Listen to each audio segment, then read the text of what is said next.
What's up, Buttercups? My name is Elvis and you are watching The Golden Drive. Hope you guys are having an amazing day. Behind us is a Porsche 964. And it's not just any 964, it has been tastefully modified. So today we're gonna be reviewing this car, talking about the exterior styling, looking at the interior, telling you guys what I think about it, and then we're also gonna take it for a drive. And with that said, let us get started.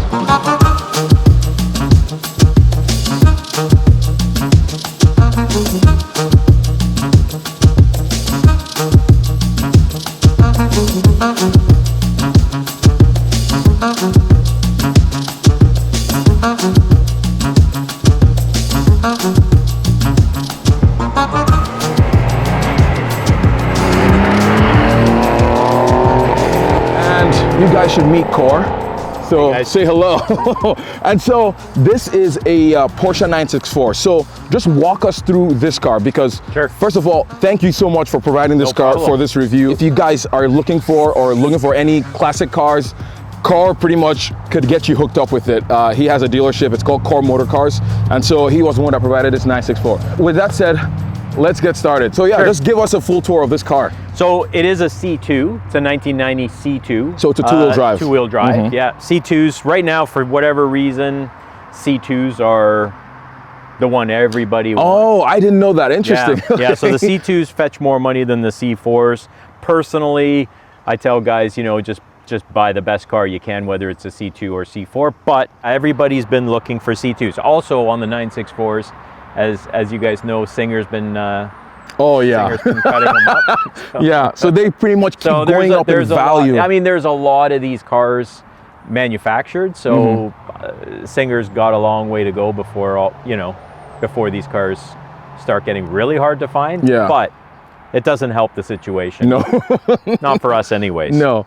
And so for styling, I think this thing looks amazing. Like for me, I think this is my favorite body style for like a 911, a classic air-cooled 911. Yeah. What do you think? Yeah, well, I own one, so yeah, I agree with you. I'm a little biased, but yeah, it's sort of like a lot of guys look at this as sort of the most modern old 911 because of the bug eye headlights. The 993, as you know, went a little bit softer in the headlights. So I don't know. For me, this is classic Porsche, right? Yeah. The bulging front fenders.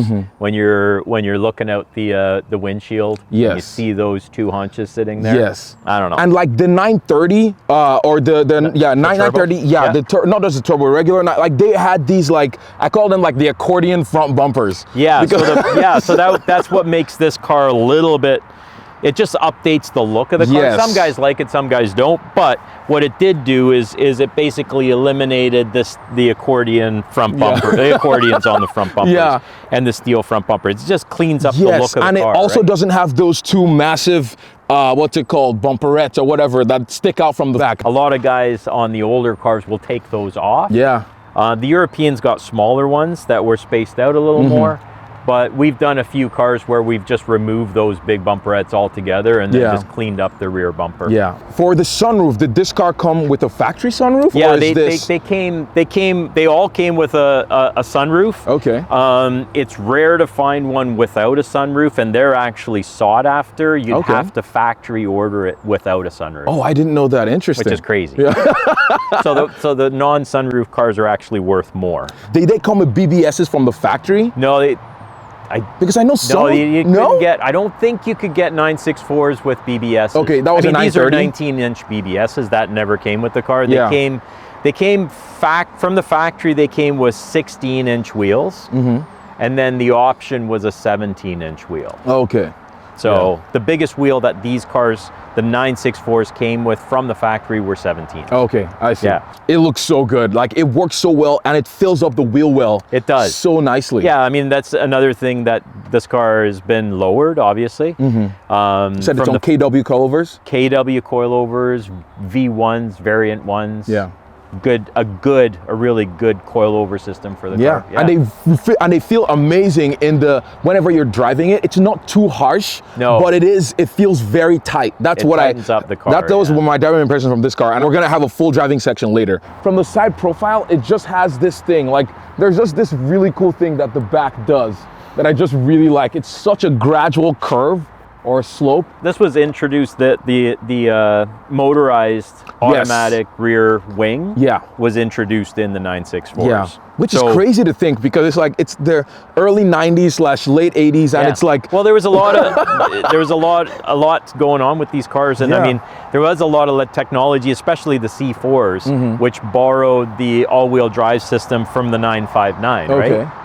Yeah, and so it's so cool that it has that. And yeah, speaking of that, this was the first one to have like the all-wheel drive system, all-wheel right? Drive, yeah. That's so crazy. And so modeled after the 959, which was, I mean, that's crazy. So this is just it had like 959 technology, and so that's just really cool. And then let's just go to the interior and just talk a little bit about it. I'm gonna go from this side, because the interior is it is amazing. It looks so good. Yes. So obviously not the original seats in the car. No. The original seats are gone. These are Recaros. These are Recaro pole positions, and they came in, you know, like just a cloth material, black cloth material. But in order to get this car ready for sale, we opted to change them, put leather, and this was the biscuit leather. It looks so good. And then this pattern is the Porsche Pepita Houndstooth. Yeah, that one. With the biscuit leather seats. And again, like these didn't come like this. Yeah, this we had Trick Factory Customs, where I work for. So check them out. And it's amazing work. And they turned it around like in no time at all. I think it was like a week or something. And I got to give them a shout out, because what they did is they built up the bolsters as well, so it feels like they did a great job. It feels amazing to sit in. Way better than a factory Recaro. Like it really does. And it smells great too. It smells great too. And the steering wheel, that is not stock, I'm guessing? That's not stock. A lot of guys would change the steering wheel. Two issues with the factory wheels. There's nothing wrong with the factory wheels, but it didn't fit a lot of guys. So the factory wheels were actually closer to the dash. And then for me, like on my 964, what would happen is my legs would rub against the bottom of the steering wheel. So even completely all the way back when the seats doesn't matter. Wow. That's crazy. So that was one thing a lot of guys did, was change the steering wheel, and what it does is pulls the steering wheel a little bit further away from the dash and just makes it a tiny bit smaller. So easy upgrade to do. But I love the way this interior looks. There's just something about it. It doesn't look too dated, but it also doesn't look too much. It's like a very cool mixture between modern and old. If that makes sense. Well, they ran this basic layout from 1965 to 1998. That's great. Right? That's just insane to think. Yeah, because with Porsche, a lot of people have this thing, or they keep saying the cars are all the same. But it's not true. Like, they made little changes to each of the years, or each of the models, or each of the generations. Without changing the car. Yes, without changing the car. And so even till today, it still has the same basic, you still know, yes, that's a 911. If I bring a 911 from 50 years ago, you still know, yes, that is a 911. It's one of the most recognizable cars, other than the Volkswagen Beetle, in the world, planet. right? It's so cool. And I mean, they're pretty much almost, the Volkswagen came from Porsche. Yeah. We'll not talk about that. This is not the first episode. It's not the episode for this. But I think this interior looks great, and it's worn really well. And how many miles or kilometers does this have on it? This one's got 104,000 miles on it. That's not bad. No. And down here you have all the buttons. You have the thing for adjusting the spoiler up and down. You have your aircon controls and your radio over there. So that's not the stock radio, but the last guy added that so we can have some Bluetooth phone. Okay, that's cool. It looks great. And of course it has rear seats, but you would want to put someone you love back there because it's just not super comfortable. But you're not buying it for that. You're buying it for the driving experience. They're basically a two-seater. In Europe, having 4 seats in the car lowers your insurance for some countries, so that's why they did it. And before we head back, let's see. The engine, again, 3.6 liter, naturally aspirated. 3.6 liter. Flat 6. Air-cooled, naturally aspirated motor, flat 6. They've been using the same motor again since from 1965 to 1998. But just slowly evolving it. It literally just looks like it's just like there's no space to put even your fingers. Most of the work you're doing from underneath. Because you can drop it from the bottom and everything. Any major work you're doing to the motor, you're basically dropping it out the bottom and working on it.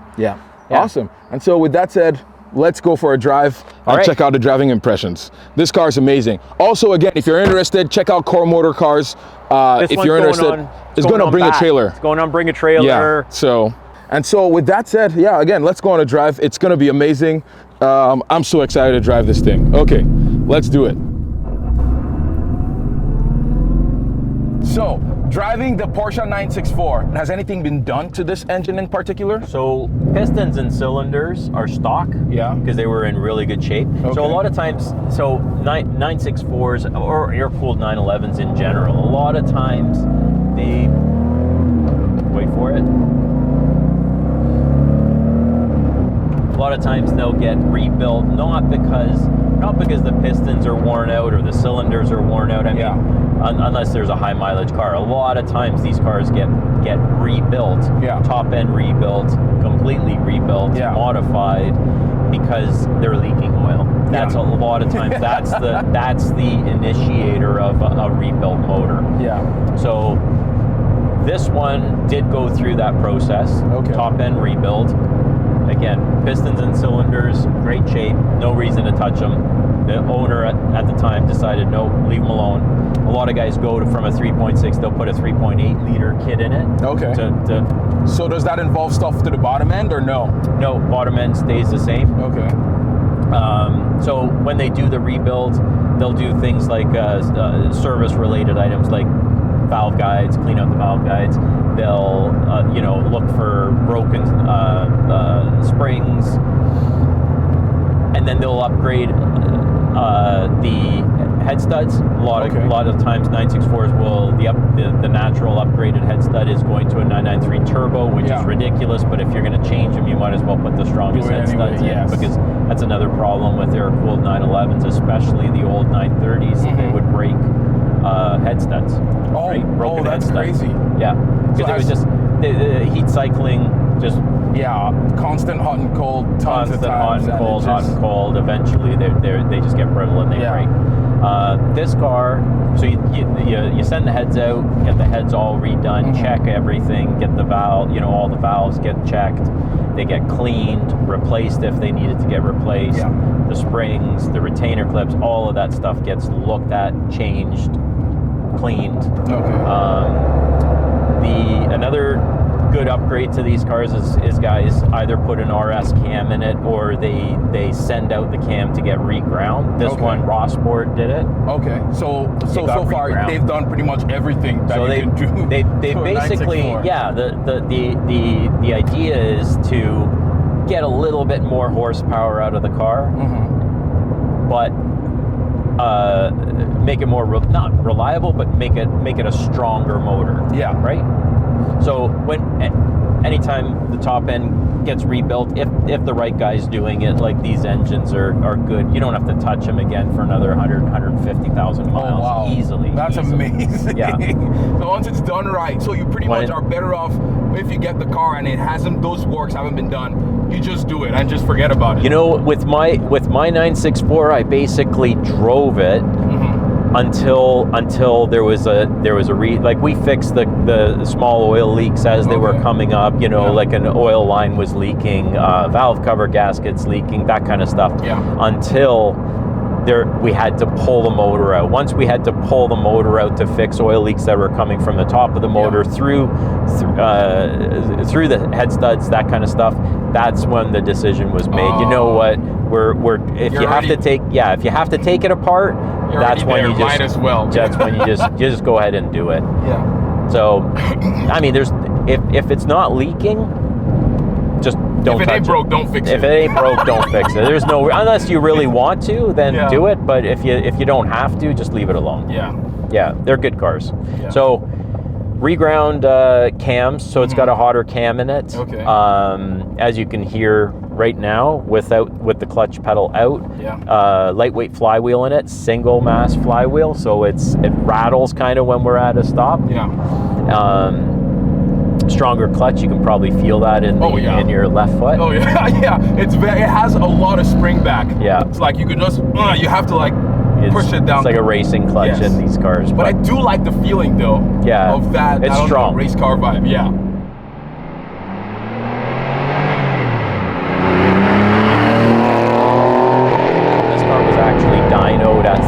got 300 horsepower at the wheels, which which is way more than factory. Yeah. For how light this car is, that is a huge number.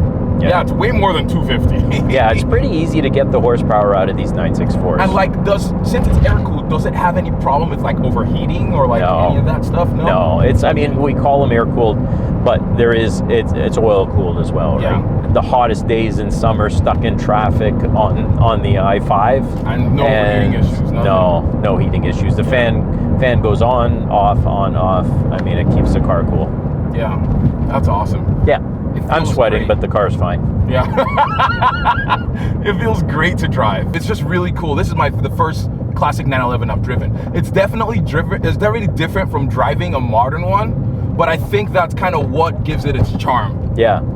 It's a really cool car. Yeah, I don't think, if you're a car enthusiast and you love driving, nobody can get in one of these cars. If it's well sorted, get in, drive it, and not put a smile on your face. Yeah, it's like, they're awesome. So, like, the price of these things are insane. Like, they're insane. They're insane. Yeah, they're going, I mean, in the US, we're watching them go through, bring a trailer anywhere. Like, the cheap ones are going through for early mid 80s US, and then we just watched a car yesterday from Japan with 65,000 kilometers. Oh, that's like brand new. Go through. Well, it wasn't as nice. Like, you could see all the pictures and everything. No, nothing against that car, but it wasn't as nice. It wasn't as clean as this car. Didn't have a top end rebuild done. Didn't have all the work done to it, but it had a unique interior. That's the one thing. Unique interior and no sunroof. It had a Porsche cloth interior from the factory, which is very unusual, and no sunroof. And that car got 165 US. Doesn't make sense, but it happened. That's crazy to think these cars were once $25,000 cars. They were 25 grand cars. I bought mine for $22,000 back in the day. Oh my God. The ones that are really well sorted aren't that much more than a car that needs a lot of work. So as a dealer, I see like the ones that need a lot of work and the ones that have been well sorted. Yeah. And I tell my guys, if you can find one that's had all the work, the price difference between the ones that have had all the work done to them and the ones that need all the work doesn't make sense. Get the one that's had all the work done. Yeah. Because you can't buy the one that needs all the work, do it all, and you're going to be way above. True. Yeah, what you've already. what you could have bought one that's all sorted initially. Yeah. Yeah. Well, this car is amazing. Thank you so much, Cor, for giving me the opportunity no problem. to have a go in this car. It's an amazing car. If you're interested, you should click on the link in the description below, because this car is going live on Bring a Trailer. So by the time this video goes live, it probably would be live. So if you're interested, this car is an amazing example of a 964. Oh, I already missed it. Nope, I'll just keep going. This car is an amazing example of a 964. So you should, bid on it. And if you're interested, buy it. Buy it. Yeah. Because again, they're probably going to keep on going up in value the way I'm seeing it. A lot of people want to wait, and they're like, nah, but they will. Yeah. Over time, they're going up in value, 100%. Just get one. That's it. Hope you guys have an amazingly golden day with cherries on top. I will catch you guys on the next Golden Drive. Okay, bye. See you guys.